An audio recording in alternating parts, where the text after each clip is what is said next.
शांति। आज 12 जून 2021 की बाबा की साकार मुरली है।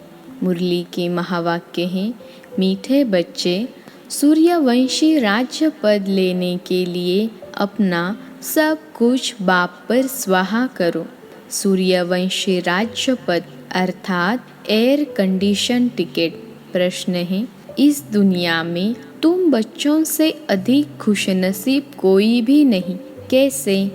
उत्तर है, तुम बच्चों के सम्मुख बेहद का बाप हैं। उनसे तुम्हें बेहद का वर्षा मिल रहा है। तुम इस समय बेहद बाप, टीचर और सद्गुरु के बनकर उससे बेहद की प्राप्ति करते हो।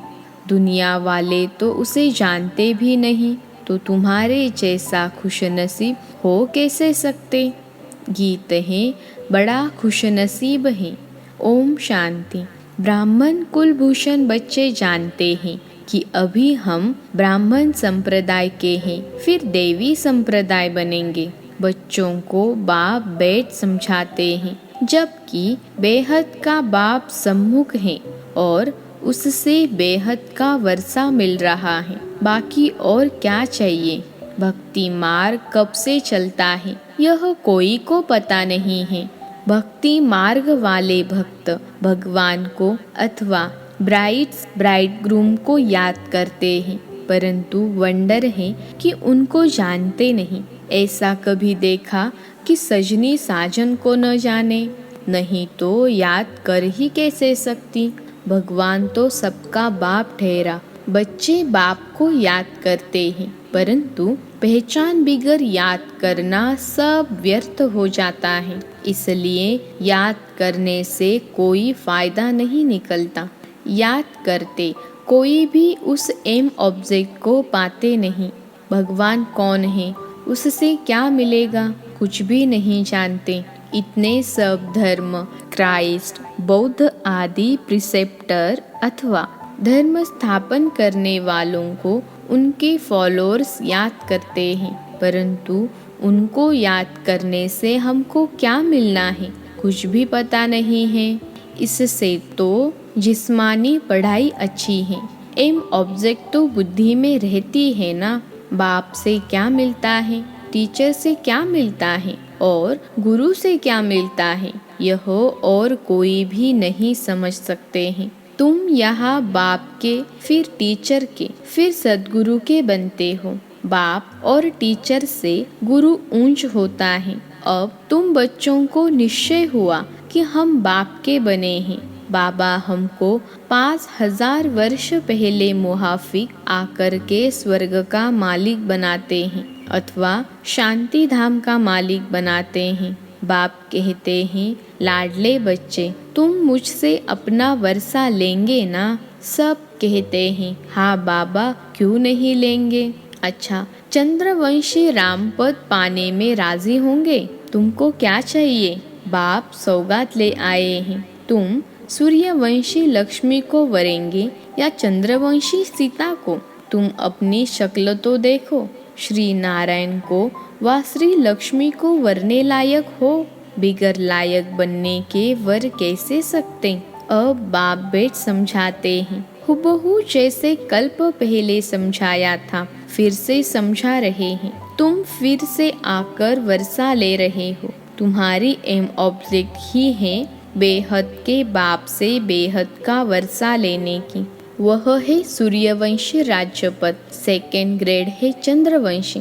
जैसे air condition first class, second class होते हैं ना, तो सतयुग की पूरी राजधानी एयर कंडीशन समझो। एयर कंडीशन से ऊंच तो कुछ होता नहीं। फिर है फर्स्ट क्लास। तो अब बाप कहते हैं, तुम एयर कंडीशन का सूर्यवंशी राज्य लेंगे व चंद्रवंशी फर्स्ट क्लास का, उससे भी कम तो फिर सेकेंड क्लास में नंबरवार वारिस बनो। फिर तुम पीछे पीछे आकर राज्य पाएंगे, नहीं तो थर्ड क्लास प्रजा। फिर उनमें भी टिकट रिजर्व होती है। First class reserve, second class reserve, नंबरवार दर्जे होते हैं ना। बाकी सुख तो वहाँ है ही, अलग अलग कंपार्टमेंट तो है ना।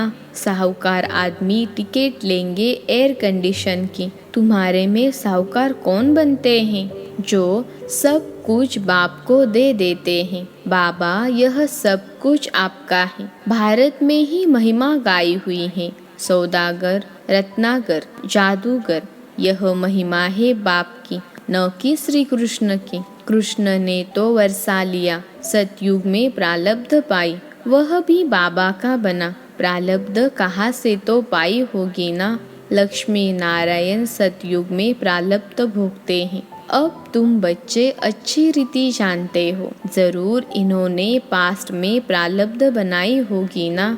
नेहरू की प्रालब्ध कितनी अच्छी थी, जरूर अच्छे कर्म किए थे। बिगर ताज भारत का बादशाह था। भारत की महिमा तो बहुत है, भारत जैसा ऊंच देश कोई हो नहीं सकता।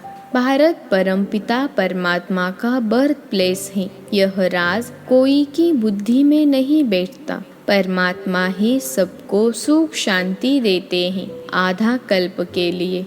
भारत ही नंबर 1 तीर्थ स्थान है। परंतु ड्रामा अनुसार एक बाप को भूलने से सृष्टि की हालत कैसे हो गई है। इसलिए शिव बाबा फिर से आते हैं। निमित्त तो कोई बनते हैं ना। अब बाप कहते हैं अशरीरी भव, अपने को आत्मा निश्चय करो। मैं आत्मा किसकी संतान हूँ यह कोई जानते नहीं। वंडर है ना, कहते भी हैं ओ गॉड फादर रहम करो। शिव जयंती भी मनाते हैं, परंतु वह कब आए थे कोई को पता नहीं।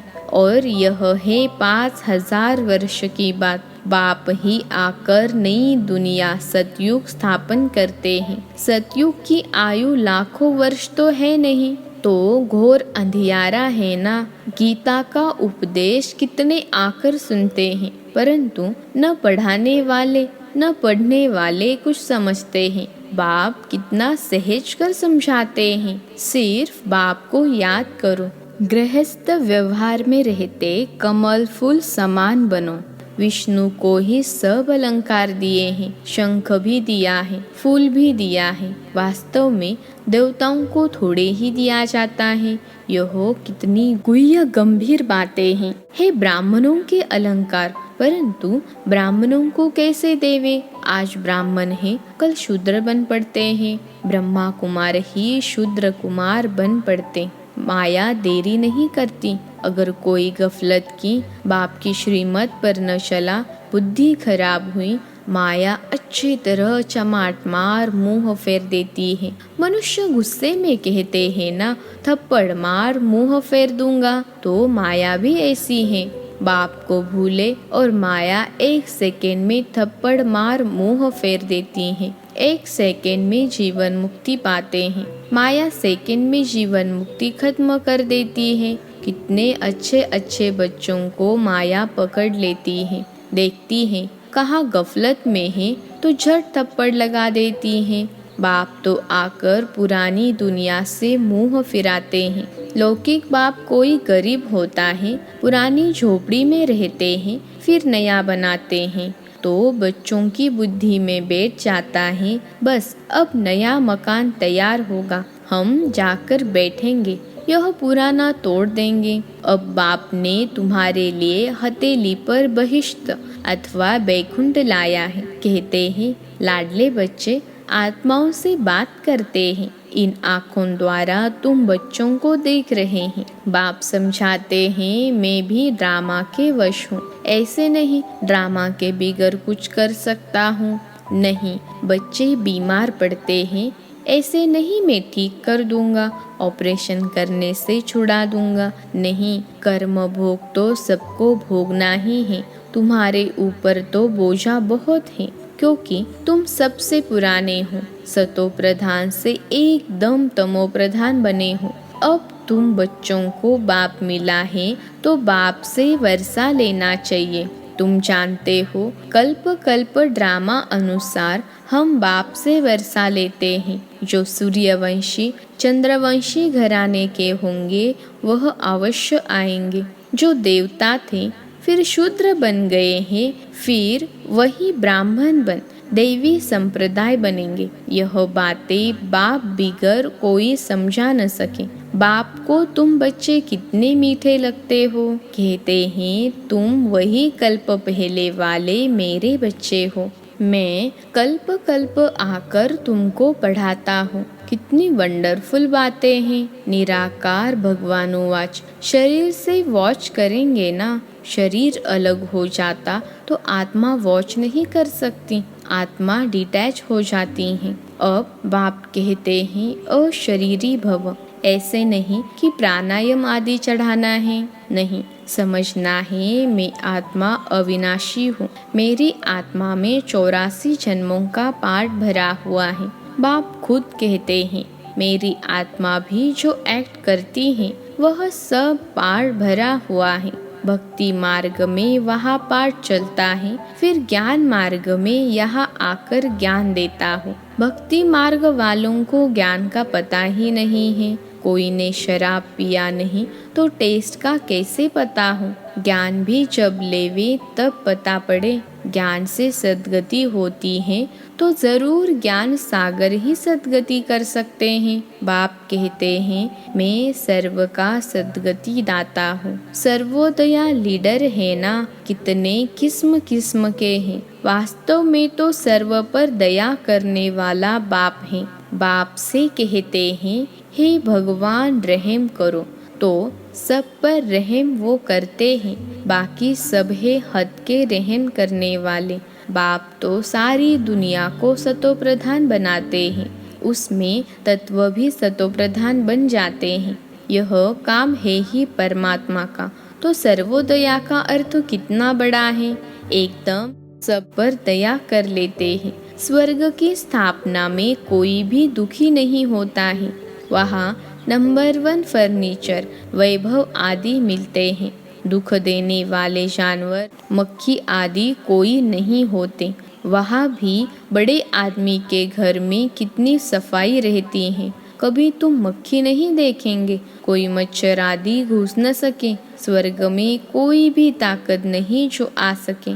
गंध करने वाली कोई चीज होती नहीं। नेचुरल फूलों आदि की खुशबू रहती है। तुमको सूक्ष्म वतन में बाबा शुभी रस पिलाते हैं। अब सूक्ष्म वतन में तो कुछ भी है नहीं, यह सब साक्षात्कार है। बैकुंठ में कितने अच्छे अच्छे फूल बगीचे आदि होते हैं। सूक्ष्म वतन में थोड़े ही बगीचा रखा है। यह सब है साक्षात्कार। यहाँ बैठे हुए तुम साक्षात्कार करते हो। गीत भी बड़ा फर्स्ट क्लास है। तुम जानते हो हमको बाप मिला है और क्या चाहिए। बेहद के बाप से बेहद का वर्षा लेते हैं तो बाप को याद करना चाहिए। बाप की मत मशहूर है। श्रीमत से हम श्रेष्ठ ते श्रेष्ठ बनेंगे।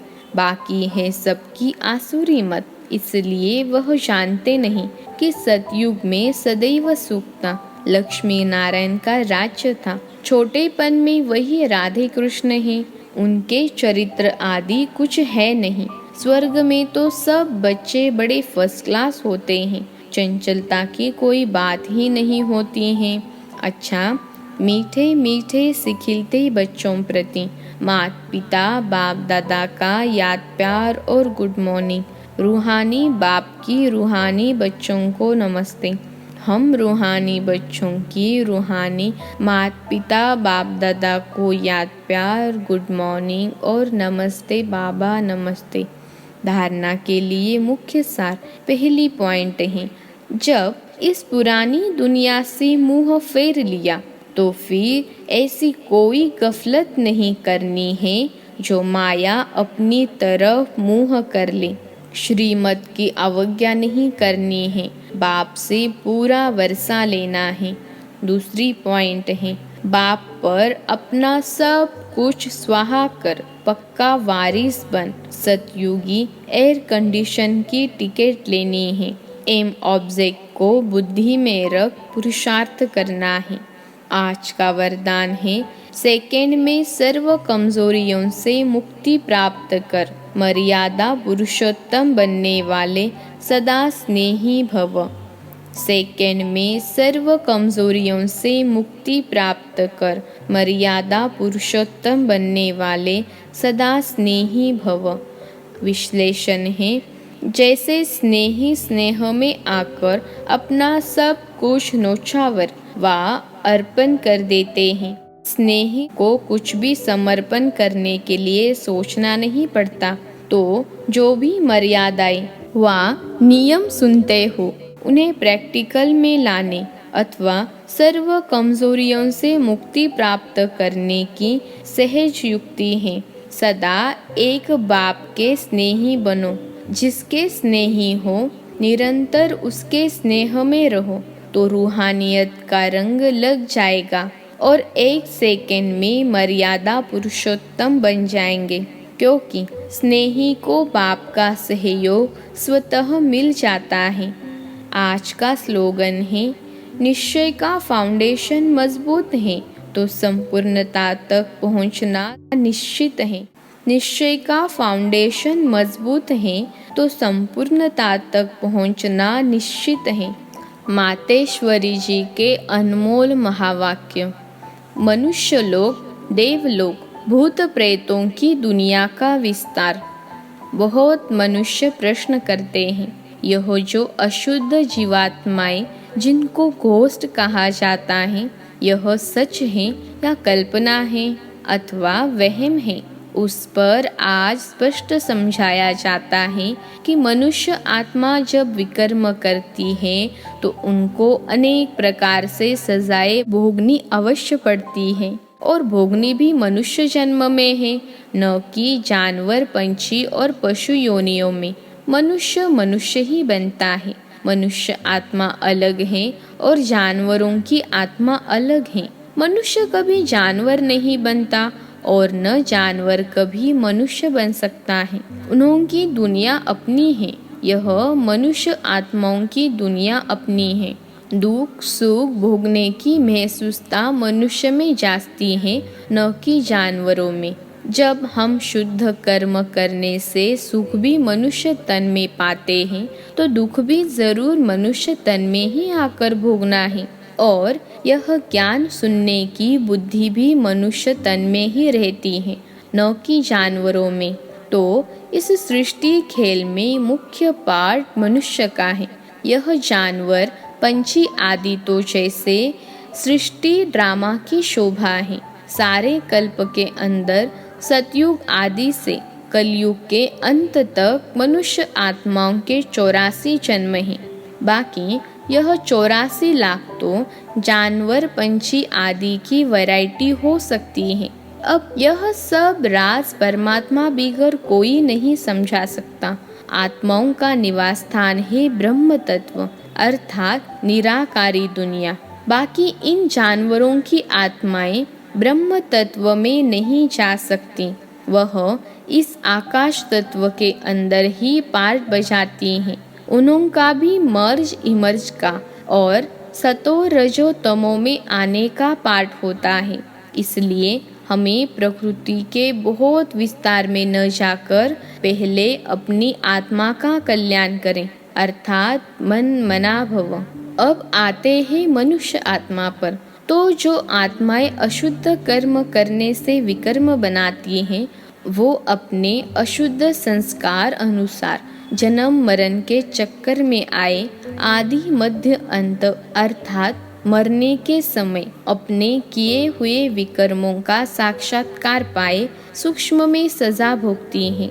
इस थोड़े समय में अनेक जन्मों का दुख महसूस होता है। फिर शरीर छोड़ जाकर गर्भ जेल में दुख भोगती हैं और फिर संस्कार अनुसार ऐसे माता पिता के पास जन्म ले वहाँ भी अपने जीवन में सुख दुख भोगती हैं। इसको कहा जाता है आदि मध्य अंत। परंतु कोई आत्मा शरीर न धारण कर आकारी रूप में इस आकाश तत्व के अंदर घोस्ट बन भटकती रहती है, यह भी एक सजा है, अर्थात भोगना है। उस अशुद्ध जीवात्मा के साथ किसी का हिसाब किताब होता है तो वो उनमें प्रवेश कर उनको दुख देती है, अर्थात हिसाब किताब चुकतू कर फिर जाकर अपना शरीर धारण करती हैं। कोई जीवात्मा तो जिसमें प्रवेश करती है उनको बहुत मारती भी है, बहुत कष्ट देती है, परंतु यह सब हिसाब किताब के अंदर भोगना का प्रकार है। जो सभी मनुष्य तन में ही सुख दुख महसूस होता है। यह तो आपको समझाया गया है कि जो आत्मा मुक्ति धाम से इस साकारी खेल में आती है वो बीच में वापिस मुक्ति धाम में जा नहीं सकती, परंतु अपने किए हुए अशुद्ध शुद्ध कर्मों अनुसार संस्कार ले दुख सुख के चक्कर में आती हैं। सभी आत्माओं का पुनर्जन्म होता है, सिर्फ एक परमात्मा का नहीं होता है। अच्छा, ओम शांति।